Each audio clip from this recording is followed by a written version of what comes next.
রাজ্যে উচ্ছেদ অভিযানের বিরুদ্ধে দিল্লির যন্তর মন্তর কাঁপালো আমসু। গতকাল সকালে শুরু হয় বিক্ষোভ কর্মসূচি। আন্দোলনের নেতৃত্ব দেন আমসুর কেন্দ্রীয় কমিটির সভাপতি রেজাউল করিম সরকার, কার্যকরী সভাপতি আইনজীবী ইমতিয়াজ হোসেন, সাধারণ সম্পাদক মিন্নাতুল ইসলাম ও কুদ্দুস আলী সরকার সহ অনেকেই। বরাক থেকেও এদিনের আন্দোলনে সামিল হন অসংখ্য প্রতিবাদকারী। বরাক উপত্যকার আন্দোলনকারীদের নেতৃত্ব দেন আমসুর কেন্দ্রীয় কমিটির সাংগঠনিক সম্পাদক Sadiq Akhtar. Bureau report, Barak vision. আপসবিহীনভাবে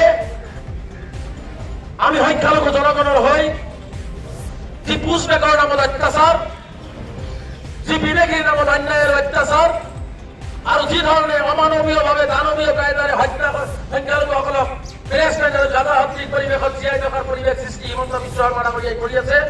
ইয়াৰ জবাব অসমৰ মুখ্যমন্ত্ৰী হিমন্ত বিশ্ব শৰ্মা ডাঙৰীয়াক ভয়াৱহ গণতান্ত্ৰিক আন্দোলনৰ জৰিয়তে দিব লাগিব। ইয়াৰ পৰাই আমি কঁকালত গামোচা বান্ধি সিদ্ধান্ত লৈ যাব লাগিব।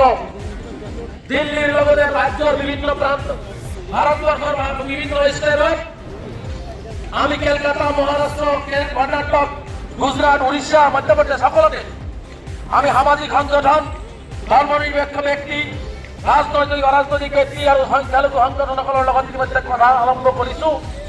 তেওঁলোকৰ লগতো হিমন্ত বিশ্ব শৰ্মা ডাঙৰীয়াই অসমৰ সংখ্যালঘু এই বৰ্বৰ আৰু হিটলাৰী কায়দাৰে যি অন্যায়ৰ অত্যাচাৰ উচ্ছেদৰ নামত কৰি আছে আৰু বিজেপিৰ নামত কৰি আছে, ইয়াৰ উত্তৰ বিচাৰি আৰু এই কথাবিলাক সমগ্ৰ ভাৰতবৰ্ষত লৈ যাম সেই সিদ্ধান্ত গ্ৰহণ কৰিছো।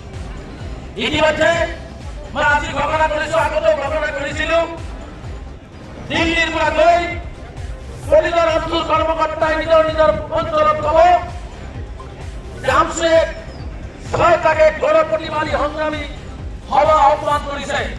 কৰিমগঞ্জ, ধুবুৰী, লখিমপুৰ, গোৱালপাৰা, নগাঁও আৰু আমাৰ দৰঙত এই গণসংগ্ৰাম কাৰ্যসূচীত স্বতঃস্ফূৰ্তভাৱে লাখ লাখ সংখ্যালঘু ৰাইজ ওলাই আহিবৰ কাৰণে এটা আহ্বান দিব লাগিব। বিকল্প ৰাস্তা নাই।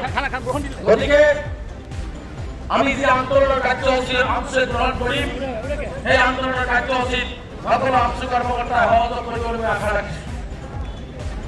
আৰু হিমন্ত বিশ্ব শৰ্মা ডাঙৰীয়াক ইয়াৰ পৰা এটা বাৰ্তা দিব বিচাৰিছো যে আপুনি বলডুজাৰ, আপুনি পুলিচৰ লাঠি, আপুনি পুলিচৰ গ্ৰুপ, পুলিচৰ ভয় দেখাই আমসুৰ গণসংগ্ৰাম আপুনি ৰোধ কৰিব নোৱাৰে, আপুনি ৰোধ কৰিব নোৱাৰে।